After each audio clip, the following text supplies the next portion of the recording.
తెలంగాణ రాష్ట్ర వ్యాప్తంగా ఇప్పటికే ఖమ్మం సంబంధించినటువంటి కూల్చివేతల ఘటన సంచలనం రేకెత్తిస్తుంది. అయితే అంతకు ముందు నుంచి కరీంనగర్లో ప్రొహిబిటెడ్ లిస్టులు దాదాపు వేలాది ఎకరాలు మెన్షన్ చేయడం జరిగింది. ప్రస్తుతం మనం రేకుర్తి శివార్ ప్రాంతంలో ఉన్నాం.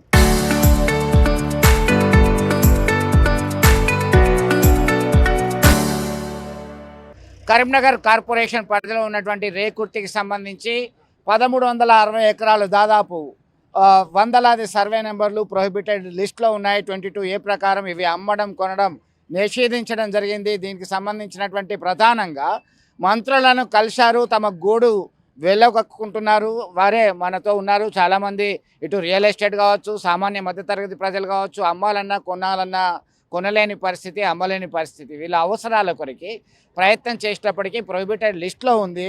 ఇదంతా కూడా గంగాధర సబ్ రిజిస్ట్రేషన్ కార్యాలయం కిందకు వస్తుంది. దీనికి సంబంధించి నిషేధిత జాబితాలో ఉండడంతో తీరని నష్టము, అన్యాయం జరుగుతుందని ఆవేదన వ్యక్తం చేస్తున్నారు. మనతో మాట్లాడడానికి స్థానిక మాజీ కార్పొరేటర్, స్థానిక నాయకులు, అలాగే రియల్టర్లు ఉన్నారు. మీరు చెప్పండి, ఏంటి సమస్య ఏంది మీకు సంబంధించి? ప్రధానంగా మీరు మంత్రులను కలిశారు, పొంగులేటిని. ఇది ల్యాండ్ సీలింగ్ యాక్ట్ 1973 ప్రకారం నిషేధించడం జరిగింది. మీరు అమ్మడం కొనడం నిషేధం అని చెప్పడం జరుగుతుంది. 1973లో మా కరీంనగర్ రేకుర్తికి సంబంధించి ఈ షేఖాన్ ఫ్యామిలీ హోల్డర్స్ భూములు ఉండే వాళ్ళకు 4500 ఎకరాలు ఉన్నాయని చెప్పేసి బీఆర్ కలెక్టర్ మీనా 1997లో రిపోర్ట్లో తేలింది. అది అయితే 1973 సీలింగ్ యాక్ట్లో ఏంటంటే 50 ఎకరాలకు ఎక్కువ ఉన్న ల్యాండ్ను దాన్ని సీలింగ్ ప్రభుత్వానికి సరెండర్ చేయాలి. ఆ సరెండర్ చేసిన క్రమంలో సరెండర్ చేయడం జరిగింది. వాళ్ళు ఆ సరెండర్ చేసుకుంటూ మళ్ళీ తదనంతరము 73 తర్వాత మళ్ళీ అట్టి భూములను మళ్ళీ వాళ్ళు హ్యాండ్ ఓవర్ చేసుకొని మేమే పట్టదారులమని ఇప్పటిదాకా 2024 దాకా ఆ భూములను అమ్ముకుంటూ రావడం జరిగింది. మేము సాధారణ ప్రజలు భూమి మాదే, పట్టదారులం మేమే అని చెప్పడం వల్ల మేము అందరం కొనుక్కున్నాము. కొనుక్కొని 1995లో గ్రామ పంచాయతీ ఏర్పడ్డది. 3500 ఇండ్లు అయినాయి, 7000 ప్లాట్లు అయినాయి. దాదాపు 536 ఎకరాలు 25 గుంటల స్థలం. అది దానిని ఇయ్యాల 22Aలో పెట్టి ఆ భూములను రిజిస్ట్రేషన్ చేయడం అని చేయరాదని చెప్పేసి నిషేధించబడ్డది. మేము ప్రభుత్వాన్ని ఆధీనంలో ఉన్న సీలింగ్ భూములను కొనలే. మేము ఎవరి దగ్గర కొన్నాం? ఇవి పట్టా భూములు. మేమే పట్టాదారులం అనే ఒక ఫ్యామిలీ హోటల్స్ దగ్గర మేము డబ్బులు పెట్టి మేము నిజాయితీగా మేము కొనుక్కున్నటువంటి భూములు కొనుక్కొని గ్రామ పంచాయతీ పర్మిషన్లతో ఇల్లు నిర్మించుకున్నాం. మాకు ఇంటి నంబర్లు ఇవ్వడం జరిగింది, మాకు లోన్లు రావడం జరిగింది. ఇప్పటికి 25 ఏళ్ళు 30 ఏళ్ళ నుంచి మేము ఉంటున్నాం. ఇప్పుడు అచానక్ 22Aలో పెట్టి మరి 1997లో బీఆర్ కలెక్టర్ మీనా రిపోర్ట్ ఇచ్చినప్పుడు అవెందుకు ఆపలే రిజిస్ట్రేషన్లు? అప్పుడు ఎందుకు సీలింగ్ యాక్ట్ అధికారులకు కనబడలే? ఇప్పుడు ఎందుకు కనబడుతుంది? దాని మీద అమ్మిన వారు ఎవరైతున్నారో వాళ్ళ వారసులు కానీ వాళ్ళను విచారణ చేసి దాన్ని ఇప్పుడు కొనుక్కొని నివాసం ఉన్నటువంటి పేద ప్రజలను ఇబ్బంది చేయకుండా ప్రభుత్వం చర్యలు తీసుకోవాలి. దీని వెంటనే నిర్ణయం తీసుకోకపోతే 90% నిరుపేద కుటుంబాలు ఉన్నటువంటి రేకుర్తిలో భవిష్యత్తులో చాలా ప్రజలు ఇబ్బందులు ఎదుర్కోవాల్సి వస్తుందని తెలియజేసుకుంటున్నాం. మంత్రులను కలిస్తే ఏమన్నారు? వాళ్ళ స్పందన ఎట్లా ఉన్నారు? మంత్రులను మేము కలిసి చెప్పడం జరిగింది. మా గౌరవ ఎమ్మెల్యే కమలాకరన్ అని కలిసినాం, కలెక్టర్తో మాట్లాడడం జరిగింది. మా రాష్ట్ర మంత్రి వర్యులు పొన్నం ప్రభాకర్ని కలిస్తే వారు స్వయంగా హైదరాబాద్ రండి, దీన్ని రెవెన్యూ మినిస్టర్తో చెప్పి మాట్లాడిస్తా అని చెప్పడంతో మేము హైదరాబాద్ పోవడం జరిగింది. మమ్మల్ని రిసీవ్ చేసుకున్నాడు. మంచిగా రిసీవ్ చేసుకొని రెవెన్యూ మినిస్టర్తో మాట్లాడి ఆ రెవెన్యూ మినిస్టర్తో కల్పించి మేము అప్లికేషన్ ఇవ్వడం జరిగింది. అట్టి ఫిర్యాదు మీద కలెక్టర్ గారికి రాసి దాని నివేదిక తీసుకున్న తర్వాత ఖచ్చితంగా దాని మీద చర్యలు తీసుకొని మీ సమస్యను పరిష్కరిస్తామని తెలపడం జరిగింది. మొత్తం మీద సమస్య పరిష్కరిస్తామని చెప్పడం జరిగింది. అయితే వీరు ఒక ఐక్య పోరాటం చేస్తున్నారు. చాలా రోజుల నుంచి ఇబ్బందులు ఎదుర్కొంటున్నటువంటి వీళ్ళందరూ కూడా ఒక గ్రూప్, ఒక సభ్యులతో కూడినటువంటి ఐక్య పోరాట సమితిలాగా ఏర్పడ్డారు. వారికి సంబంధించిన అభిప్రాయం కూడా తెలుసుకుందాం. ఏంటి మీరు ప్రధానమైనటువంటి ఎదుర్కొంటున్న సమస్య ఏంటి? ఎట్లా దీన్ని సొల్యూషన్ వచ్చే అవకాశాలు? అయితే మొదటి నుంచి పట్టదారులు వీళ్ళు ఇప్పుడు షేఖాన్ భూములు అంటున్నారు కదా, వాళ్ళు పట్టదారులే. ఆ 1973లో ఏదైతే సీలింగ్ చట్టం వచ్చిన తర్వాత వాళ్ళు గవర్నమెంట్ కొంత సరెండర్ చేశారు, అయిపోయింది. ఆ తర్వాత ఆ సీలింగ్ చట్టం రద్దు అయిపోయింది. అది మీకు అందరికీ తెలుసు, మన గవర్నమెంట్కి కూడా తెలుసు. అయితే ఏమైందంటే తర్వాత జరిగిన ఇన్సిడెంట్ల వల్ల ఆ భూమిని మళ్ళీ తిరిగి రాయించుకున్నారా, లేకపోతే ఏమైనా అంటే బినామీలు ఏమైనా రాసుకున్నారా? కానీ మొత్తం మీద అయితే ఆ భూమి అయితే పట్ట రూపంలోనే మాకు అమ్మిర్రు. చాలామందికి అమ్మిర్రు, ప్లాటింగ్స్ చేసారు, అపార్ట్మెంట్స్ కట్టుకున్నారు, ఇండిపెండెంట్ హౌసెస్ కట్టారు. అంటే మ్యాక్సిమం ఇప్పుడు మనం నిలిచిన కాడికి వెళ్ళి 8 కిలోమీటర్ పెట్టు దాదాపుగా, అంటే దాదాపు 1500 ఎకరాలు. అమ్మేసుకున్నారు. మేము పట్టా భూములనే కొనుక్కున్నాం. అయితే గవర్నమెంట్ వాళ్ళు వేరే ఇప్పుడు చూసే వాళ్ళు ఏమనుకుంటారు అంటే ఇవన్నీ గవర్నమెంట్ భూములు వీళ్ళు కొనుక్కొని ఇల్లు కట్టుకొని వీళ్ళు ఏదో కబ్జా పెట్టిరు అని అనుకుంటున్నారు. ప్రభుత్వం కూడా అట్లే అనుకుంటారు. ఇప్పుడు పేపర్లో రాసిన నిన్న పేపర్ ఆర్టికల్ వచ్చింది, వాళ్ళు కూడా అదే విధంగా అనుకుంటున్నారు. అసలు యాక్చువల్గా దాని ఇదంతా పట్టా భూమే, ప్రభుత్వ భూమి కాదు. దయచేసి మీరు అర్థం చేసుకోరు మీడియా. ఆ పట్టా భూమిని ల్యాండ్ సీలింగ్ యాక్ట్ ప్రకారం గవర్నమెంట్ స్వాధీనం చేసుకున్న తర్వాత సదరు వ్యక్తి మీకు అమ్మిండని చెప్తున్నారు, అంతే కదా? సదరు వ్యక్తి అమ్మిండా మరి ఏదో పట్టారు అంటే అప్పుడు అధికారులు ఉన్నారు కదా, ఇప్పుడు అమ్మిరు అంటే కొనుక్కున్నాం, మేము పట్టాన్ని కొనుక్కున్నాం, మేము మ్యూటేషన్ లైన్ ఎంఆర్ఓ ఉన్నారు, కలెక్టర్. మీకు వచ్చిన ఇబ్బంది ఏంది? మళ్ళీ రిజిస్ట్రేషన్ కావట్లేదా? ప్రధాన సమస్య ఏంటి? ప్రధాన సమస్య ఏంటంటే తరచూ ఆపేస్తున్నారు రిజిస్ట్రేషన్లు. 2010లో ఒకసారి ఆపిరు, 2018లో ఒకసారి ఆపిరు. మేము కోర్టు స్టేలు తెచ్చుకుంటాం ఇండివిజువల్గా, మా ప్లాటు ఇండివిజువల్ స్టేస్ ఏది కోర్టు అనుమతి తీసుకొని మళ్ళీ మేము రిజిస్ట్రేషన్ చేసుకున్నాం. ఎందుకంటే ఆల్రెడీ మేము ఇందులో ఉన్నాం కదా. 97 అంటే ఇప్పటిది కాదు కదా రిపోర్ట్. ఏమన్నంటే ఎప్పుడు ఏ కలెక్టర్ వచ్చినా 97 నుంచి రిపోర్ట్, 97 రిపోర్ట్ అంటున్నారు. మరి 97 రిపోర్ట్ అన్నప్పుడు 97నే ఆపాలి కదా దీన్ని. అప్పుడు వ్యవసాయ భూములు ఉండే, అసలు పట్టణమే లేదు. అప్పుడు మల్కాపూర్ గ్రామ పంచాయతీ ఉండే. అట్లాంటప్పుడు మీరు తరచూ 97 ఏమన్నంటే 97 అంతే. 2010లో అడిగితే గదే 97, 2018లో అడిగితే గదే 97. బీఆర్ మీనా రిపోర్ట్ ప్రకారం ఆపుతున్నాం. మరి ఆపినప్పుడు మరి 97లో ఆప్త అయిపోయేది కదా. ఎవరు కొనుక్కో ఈ ఏరియా రాకుర్ర అంటే ఎవరు కొనుక్కోపోరు కదా. ఎందుకు పైసలు పెట్టి కొనుక్కొని మేము ఇబ్బందులు అవడు? మాకు అసలు ఆ విషయం కూడా తెలియదు. మరి కనీసం ఎంఆర్ఓ ఆఫీస్కి పోయి రిజిస్ట్రేషన్ ఆఫీస్కి పోతే మరి కొనుక్కోకరు పోయి గివెందుకు కొనుక్కుంటున్నారు? దీనికి 97లో బీఆర్ మీద రిపోర్ట్ ఉంది అంటున్నారు, సీలింగ్ అంటున్నారు, అవకతవకలు అంటున్నారు. అంటే మేము మల్కాపూర్లో కానీ లేకపోతే ఇంకా చింతకుంటలో ఎక్కడో కొనుక్కుంటాం కదా. మనం దీని జోలికే రాము కదా. ఇక్కడ పట్టభూమి లేదు అన్నప్పుడు మనకెందుకు? అధికారులు కూడా మోటివేషన్ చేసిరి. తర్వాత మున్సిపల్ ఆఫీస్కి పోతే పర్మిషన్ ఇచ్చిరి. తర్వాత ట్యాక్స్లు కట్టబడుతుంది, సిమెంట్ రోడ్లు వేసిరి, మిషన్ భగీరథ పైప్ లైన్లు వేసిరి.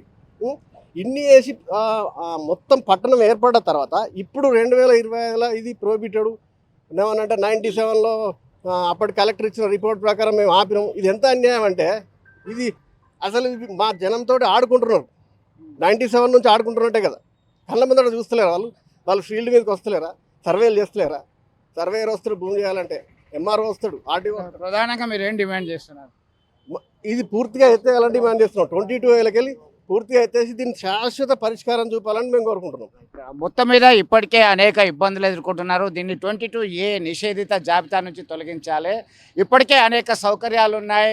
గ్రామ పంచాయతీ ఏర్పడింది, కార్పొరేషన్లో విలీనమైంది, ట్యాక్స్ కడుతున్నాము, మ్యూటేషన్ అయిపోయింది. ఇవన్నీ ఉన్నప్పటికీ ఇబ్బందులు ఎందుకు అని చెప్పేసి ఆవేదన వ్యక్తం చేస్తున్నటువంటి పరిస్థితి. మీరు చెప్పండి ఎట్లా? సార్ నా పేరు శ్యామ్ సుందర్. మాది యాక్చువల్గా మంత్రి పక్కన ఒక గుంజపడగానే కుగ్రామం అది. అయితే మాకు యాక్చువల్లీ ఏంటంటే నేను కర్మాల్లో స్థిరపడాలని చెప్పేసి అక్కడ 2 ఎకరాల ల్యాండ్ అమ్ముకున్నాను సార్. 2 ఎకరాల ల్యాండ్ అమ్ముకొని రేకుర్తిలో చూసినాడు. అయితే రేకుర్తిలో ఏంటంటే ఇప్పుడు మనం ఎక్కడ ప్లాట్ కొనాలనుకున్నా కూడా ఫస్ట్ 30 సంవత్సరాలు హిస్టరీ చూస్తాం. అంటే నేను కొన్న ప్లాట్కు అంతకుముందు 6 రిజిస్ట్రేషన్లు ఉన్నాయి. అంటే నా ముందుగలు ఇట్లా 30 సంవత్సరాలు. అది తీసుకుపోయి నేను ఏంటంటే మా సర్వేయర్ని అడిగిన, పర్మిషన్ వస్తా అన్నారు. అన్నీ వచ్చాయని ఇప్పుడు ఆ ల్యాండ్ 50 లక్షలు పెట్టిన. 50 లక్షలు పెట్టినాక ఆయన ముట్టిన తర్వాత రిజిస్ట్రేషన్ కదా అంటారు. అంతకుముందు 5 సార్లు రిజిస్ట్రేషన్ ఎట్లా, ఇప్పుడు ఎట్లా రిజిస్ట్రేషన్? నేను నా ఊళ్ళో 2 ఎకరాల భూమి అమ్ముకొని ఇల్లు కట్టుకుందాను. అయితే ఇప్పుడు నేను మొత్తం డబ్బులు కట్టినాక అంతకుముందు రిజిస్ట్రేషన్ కాపీలు అన్నీ అయిపోయినాయి. ఇప్పుడు రిజిస్ట్రేషన్ కదండి ఏమన్నా మొత్తం ఇది గవర్నమెంట్ 100% తప్పు ఇది. ఇప్పుడు కలెక్టర్ కూడా ఊరికే గుడ్డిగా కదా సార్. అప్పుడు 97 ఇల్లు లేవు. ఇప్పుడు మొత్తం ఇక్కడ ఒక 4000 ఇల్లు ఉన్నాయి, 4000 ఇల్లు ఉన్నాయి, 7000 ప్లాట్లు ఉన్నాయి. ఇప్పుడు అన్ని మొత్తం రోడ్లు ఉన్నాయి, మొత్తం రోడ్లు అయినాయి, నల్లాలు అయినాయి, టాప్లు అయినాయి, ఇంటి పని కడుతున్నాం సార్. ఇప్పుడు నా ప్లాట్కు రిజిస్ట్రేషన్ 6 రిజిస్ట్రేషన్ల మీద 3 లక్షలు కట్టారు. అంటే 3.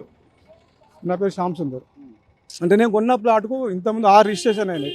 ఒక్కొక్క రిజిస్ట్రేషన్ 50,000 అయినా కూడా నా ప్లాట్కు 3 లక్షలు కట్టారు. అంటే ఇప్పుడు 3 లక్షలు గవర్నమెంట్ నాకు ఇస్తారా? అంటే ఇప్పుడు నేను ప్లాట్కు 50 లక్షలు పెట్టినా ప్లస్ గవర్నమెంట్కి రిజిస్ట్రేషన్ పరంగా 3 లక్షలు ఇచ్చిన. అంటే 3 లక్షలు అంటే నేను ఒక 60,000 పెట్టినా సార్. 60,000 ఇప్పుడు ప్లస్ నా పర్మిషన్ ఇచ్చిండ్రు. పర్మిషన్ కూడా 2 లక్షలు అయింది నాకు. ప్లస్ నా ముందు 60,000 మొత్తం ఒక 10 లక్షలు నా ప్లాట్ మీద అయింది. ప్లాట్ అవన్నీ మొత్తం గవర్నమెంట్కి పోయినాయి. ఇట్లాంటివి ఏంటంటే ఒక 8,000 ప్లాట్లు అంటే 8,000 ఇంటూ 4 లక్షలు అంటే ఒక 32,000 కోట్లు. 32,000 కోట్లు గవర్నమెంట్ మాకు ఇస్తారా మళ్ళీ? అట్లా అని ఇప్పుడు మేము మొత్తం నిషేధిత భూములు ఓకే. అట్లాంటప్పుడు ఇప్పుడు దాంట్లో రోడ్లు ఎందుకు ఎత్తాను? మాకు ఇంటి పని ఎందుకు వసూలు ఎత్తాను? ఇంటి పని వసూలు ఎత్తాను, రోడ్లు ఎత్తాను, ట్యాప్లు ఎత్తాను, మళ్ళీ ఓట్లు అడుగుతాను. వీళ్ళందరూ వచ్చి మళ్ళీ ఇంటి పని ఏంటంటే ఏప్రిల్ వచ్చి ఇంటి పని వసూలు చేయమంటాను. ఇది 100% తప్పు. ఇది కలెక్టర్ కానీ అధికారులు కానీ ఏంటంటే అక్కడ మన ఫీల్డ్ మీదకి వచ్చి అన్ని అన్ని మొత్తం సరి చూసి చేసుకొని చేసుకోవాలి. అప్పుడు ఏదో మిస్టేక్ ఏ మిస్టేక్ అయిందో మాకు ఏం తెలియదు. ఇప్పుడు అన్ని మిస్టేక్లు ఉంటే 6 సార్లు రిజిస్ట్రేషన్ ఎందుకు ఎట్లేదు సార్? రిజిస్ట్రేషన్ కావద్దు కదా.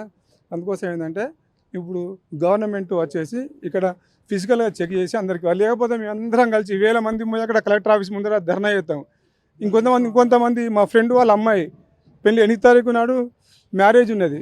అయితే అయితే ప్లాట్ అల్లుని కట్నం కింద ఇచ్చిండు. కట్నం కింద ఇస్తే రిజిస్ట్రేషన్ ఏమంటే అల్లు రిజిస్ట్రేషన్ ఏమన్నది, రిజిస్ట్రేషన్ అయితే లేదు. పెళ్ళి ఆగిపోయింది. 8వ తారీఖు పెళ్ళి ఆగిపోయింది. ఇట్లాంటి కొన్ని 100 మంది సార్, 100 మంది కేసులు, ఇట్లాంటి కొన్ని 1000 కేసులు ఉన్నాయి. ఇప్పుడు అబ్బాయికి కట్నం ఇచ్చిన రిజిస్ట్రేషన్ ఏమంటారు, రిజిస్ట్రేషన్ అయితే పోతే మొత్తం పెళ్ళి ఆపేసేసిండు. మీరు చెప్పండి ఏంటి పరిస్థితి? నా పేరు శంకర్ గౌడు.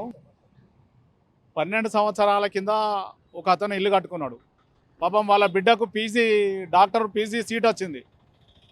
ఫీజు పేమెంట్ చేయడం కొరకు ఇల్లు అమ్ముతా అని ముందుకొచ్చి ఇల్లు అమ్మడం కొరకు ప్రయత్నం చేసిండు. తీరా చూసేసరికి 22A బట్టి ఇల్లు అమ్ముడుపోవడం లేదు.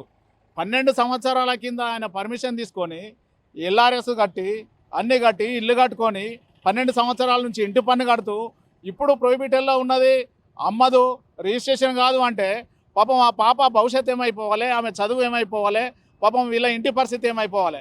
కాబట్టి ప్రభుత్వం తక్షణమే దీని మీద చర్య తీసుకొని ముదాలు అమ్మిన వారు ఎట్లా మీరు ఇన్ని సంవత్సరాల నుంచి రిజిస్ట్రేషన్ ఎట్లయింది, ఇంటి పన్ను ఎందుకు తీసుకున్నారు, కావున దీన్ని తొందరగా పరిష్కరించి పేద కుటుంబాలను తొందరగా వాళ్ళ సమస్యను పరిష్కారం చేసి పెళ్ళిళ్ళకు కానీ చదువులకు కానీ వాళ్ళ భవిష్యత్తును ఖరాబ్ చేయకుండా తొందరగా చర్య తీసుకోవాలని కోరుచున్నాం.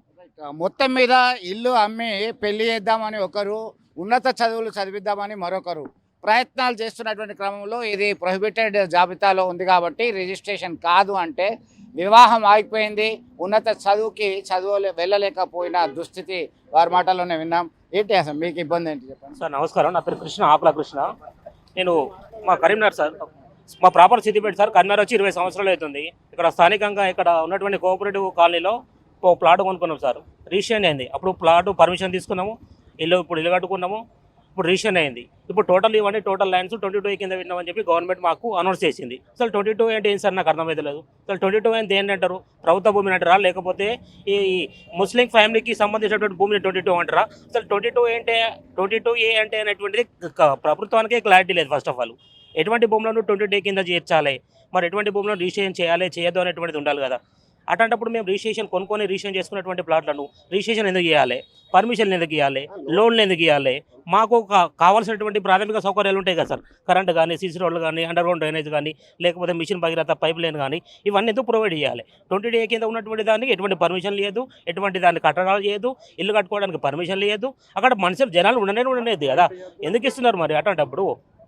అట్లాంటప్పుడు సమస్యలు ఉన్నప్పుడు 22A కింద ఉన్నప్పుడు అక్కడ పర్మిషన్లు ఎందుకు ఇవ్వాలి, ఇల్లు ఎందుకు కట్టుకొని ఇవ్వాలి, ఎందుకు ఉండనివ్వాలి, ట్యాక్స్లు ఎందుకు వసూలు చేయాలి? ఇటువంటి సమస్యలు సృష్టించింది ఎవరు? రిజిస్ట్రేషన్ ఓల్ చేస్తారు సార్. నువ్వు నేను చేస్తే రిజిస్ట్రేషన్ అవుతుందా? రిజిస్ట్రేషన్ చేసేది ప్రాపర్ గవర్నమెంటే కదా, ప్రాపర్ రిజిస్ట్రేషన్ శాఖనే కదా చేసేదైతే. మరి ఆ విధంగా రిజిస్ట్రేషన్ చేసి ఇప్పుడు మీ భూమి మీది కాదు అంటే మేము ఎటు పోవాలి, ఎవరికి చెప్పుకోవాలి? ఇటువంటి సమస్య వచ్చినప్పుడు మాకు ఎటువంటి అధికారిని కలవాలి, ఎవరిని అడగాలి? కలెక్టర్ అడిగితే నా దగ్గర ఏం లేదంటది. కలెక్టర్ చెప్పినటువంటి రిపోర్ట్ ఏంది? నేను ఏం చేయలేదు, అంతకుముందు మీనా గారు ఏదైతే రిపోర్ట్ ఇచ్చారో ఆ రిపోర్ట్ నేను పైకి పంపించాలని చెప్పి అంటున్నది. అసలు మీనా రిపోర్ట్ ఏం చేసింది? నా ప్రజెంట్ ఉన్నటువంటి కలెక్టర్ దానికి సంబంధించినటువంటి ఏదైనా ప్రాపర్ గైడ్లైన్స్ మరి స్థానికంగా పోయి మొత్తం కంప్లీట్ సర్వే చేయించి ఈ టోటల్ రేకుడితో ఏ సర్వే నెంబర్లు ఉన్నాయి, ఏ సర్వే నెంబర్లు ఎటువంటి కాంప్లికేషన్స్ ఉన్నాయి, అసలు గవర్నమెంట్ భూమి ఏంది, పట్టా ఏంది అనేటువంటిది మనకు తెలవాలి కదా ప్రజలకు. లేకపోతే కొనుక్కునే వాళ్ళు చాలామంది నష్టపోతారు కదా. ఇటువంటి సమస్యలు అనేటువంటి మాకు బాగా ఇబ్బంది గురి చేస్తాయి సార్. ఈ 22 నుంచి తొలగించకపోతే మేము కలెక్టర్ ఆఫీసు ముట్టడిస్తామని చెప్పి తెలియజేస్తున్నాం సార్. ఇప్పటికీ ఒక క్లారిటీ లేదు, చాలా ఇబ్బందులు ఎదుర్కొంటున్నారని చెప్పి ఆవేదన వ్యక్తం చేస్తున్నటువంటి పరిస్థితి గమనించవచ్చు. ఎందుకంటే గతంలో మీనా రిపోర్ట్ ప్రకారమే పై అధికారులకు పంపాను, నిషేధ జాబితా పెట్టామని చెప్పి అధికారులు చెప్పారు. అయితే ఒక స్పష్టత ఇవ్వలేదు. మొత్తం ల్యాండ్ సీలింగ్ యాక్ట్లో ఉందా, అంతా వేలాది ఎకరాలు, సర్వే నెంబర్లు, పట్టాలు పొందినప్పటికీ లోన్లు వచ్చినాయి, పర్మిషన్ వచ్చింది, అన్ని ఇంటి పనులు కడుతున్నారు. దీనిపైన ఎందుకు ఇప్పుడు తాజాగా రిస్ట్రిక్షన్స్ అని ఆవేదన వ్యక్తం చేస్తున్నారు? మరికొంతమంది ఉన్నారు మనతో మాట్లాడడానికి. మీ ఇబ్బంది ఏంటి చెప్పండి, మీ పేరేంటి? పొన్నాల తిరుపతి, అఖిల భారత రజక సంఘం రాష్ట్ర వర్కింగ్ ప్రెసిడెంట్. సోదరులు చెప్పిన విధంగా రేకుర్తి అంటేనే పేదలకు నిలయం. అప్పో సప్పో చేసి వాళ్ళు కొన్నారు. ఇది కబ్జా చేసిన భూములు కాదు. నిజంగా ఏమైనా కబ్జా చేసిందే విచారణ జరిపించండి, అవి పక్కన పెట్టండి. కానీ ఆల్రెడీ ఇండ్లు నివాసం ఉంటున్నాయి, ఇంటి నెంబర్లు ఉన్నాయి, ఇంటి పన్నులు కట్టించుకొని చివరికి ఇది ప్రభుత్వ ల్యాండ్ అని దాన్ని జీవో తీసుకొచ్చి 22A చేర్చి ప్రజల్ని ఇబ్బంది పెట్టకండి. ఇందాక జరిగింది ఏదో జరిగింది, కొత్తగా వచ్చిన కలెక్టర్ గారు కూడా మేము విన్నపం చేస్తున్నాం, విచారణ జరిపించండి. ఇప్పుడు చాలామంది పెళ్ళిళ్ళ సీజన్ కాబట్టి అమ్ముకొని పెళ్లి చేయాలని, ఆడపిల్లలు పెళ్ళిళ్ళు చేయాలని ఉంటారు కాబట్టి మేము ఒకటే చెప్తున్నాం, మీరు తక్షణమే దీనిపై చర్య తీసుకొని విచారణ జరిపి రిజిస్ట్రేషన్ మొదలుపెట్టండి. 22A జీవోని ఎత్తివేయాలని కోరుకుంటున్నాం. లేకపోతే బీసీ, ఎస్సీ, ఎస్టీ కమిషన్ అందరం కలిసి ఈ సంఘాలు, మేము రేకుర్తిలో ఎక్కువ రజకులు ఉన్నారు, ఎస్సీలు ఉన్నారు, అన్ని రకాల కులాలు ఉన్నాయి కాబట్టి పేదలు అనేది ఎక్కువ ఉన్నారు ఇక్కడ. మీరు వెంటనే విచారణ జరిపించి ఇక్కడ ఎవరైతే అర్హులు ఉన్నారో వాళ్లకు మీరు రిజిస్ట్రేషన్లు చేయగలరని మా యొక్క మనవి. మొత్తం మీద అందరూ ఒకటే చెప్తున్నటువంటి పరిస్థితి. అనేక మంది మంత్రులను, అధికారులను పదే పదే కలిసి విజ్ఞప్తులు చేయడం జరిగింది, ఇబ్బందులు ఎదురవుతున్నాయని చెప్పడం జరిగింది. మంత్రికి సైతం మేము మంత్రి గారి దగ్గరికి వెళ్ళిన దీని యొక్క రెవెన్యూ మినిస్టర్ గారి దగ్గర వెళ్ళడం జరిగింది. మినిస్టర్ గారు మా అప్లికేషన్ తీసుకొని దీన్ని కలెక్టర్కు మళ్ళీ నివేదిక పంపమని మాకే తిరిగి ఇచ్చి కలెక్టర్కి ఇవ్వమని చెప్పారు. ఇది మంత్రి గారి దగ్గర జరిగిన ప్రోగ్రెస్. పొన్నం ప్రభాకర్ దగ్గరకు వెళ్ళాము. మేము వెళ్తే సార్ స్వయంగా రెవెన్యూ మినిస్టర్ దగ్గర తీసుకెళ్ళి మమ్మల్ని కల్పించారు, మాకు బాగా రెస్పెక్ట్ ఇచ్చారు. అది కలిస్తే వెంటనే దానికి స్పందించారు రెవెన్యూ మినిస్టర్ గారు కూడా. దీనికి రెవెన్యూ మినిస్టర్ గారు స్పందించినట్టుగా ఇప్పుడు వచ్చిన కలెక్టర్ కూడా స్పందించి దీన్ని వెంటనే క్లియర్ చేయాలని కోరుతున్నాం. మొత్తం మీద ఇప్పటికైనా క్లియర్ చేయాలంటున్నారు. దీనికి సంబంధించి అయితే 1 నుండి 230 వరకు సర్వే నెంబర్లలో దాదాపు 121 సర్వే నెంబర్లు 536 ఎకరాలకు సంబంధించి భూమి ఉంది. దీనిలో భాగంగా 3000 ఇండ్లు, 6000 ఫ్లాట్లు అధికారికంగా ఉన్నటువంటి లెక్క వీరు చెప్తున్నటువంటి పరిస్థితి. 15,000 మంది జనాభా ఉన్నారు. వీళ్ళంతా ఇబ్బంది పడుతున్నారు. 80% జనాభా ఇబ్బంది పడుతున్నారు. రేకుర్తి, విద్యానగర్, శివార్ ప్రాంతం అంతా కూడా, కొన్ని కొత్తపల్లి ప్రాంతంలో సైతం ఉన్నటువంటి వాళ్ళు, కొత్త యాశ్వాడ ప్రాంతము, ఇవన్నీ కరీంనగర్లో. ఇప్పటికీ Karimnagar collectorate, police commissioner office, bus stand ఇవన్నీ ప్రభుత్వ కార్యాలయాలు ఉన్నాయి. వాటిని సైతం నిషేధిత జాబితాలో ఉన్నాయి. అవి పక్కన పెడితే అవి ఎలాగో గవర్నమెంట్ ఆఫీసెస్ కాబట్టి సామాన్య మధ్యతరగతి ప్రజలు, ఇతరులు ఉన్నటువంటి నివాసిత గృహాలకు సంబంధించి చాలా ఆందోళన వ్యక్తం చేస్తున్నటువంటి పరిస్థితి. ఇప్పటికైనా మాకు ఒక క్లారిటీ ఇవ్వండి, 22A నుంచి నిషేధిత జాబితా నుంచి ఎత్తేయండి అని చెప్పి విజ్ఞప్తి చేస్తున్నారు. చూద్దాం ఎలాంటి పరిణామాలు చోటు చేసుకుంటాయి. వీడియో జర్నలిస్ట్ సుమంత్తో కలిసి చంద్రశేఖర్, RTV, కరీంనగర్ నుండి. Local to global news at your finger tips. మీ చేతిలో ఒక ఆయుధం. డౌన్లోడ్ రా TV app. Media legend Ravi Prakash is back.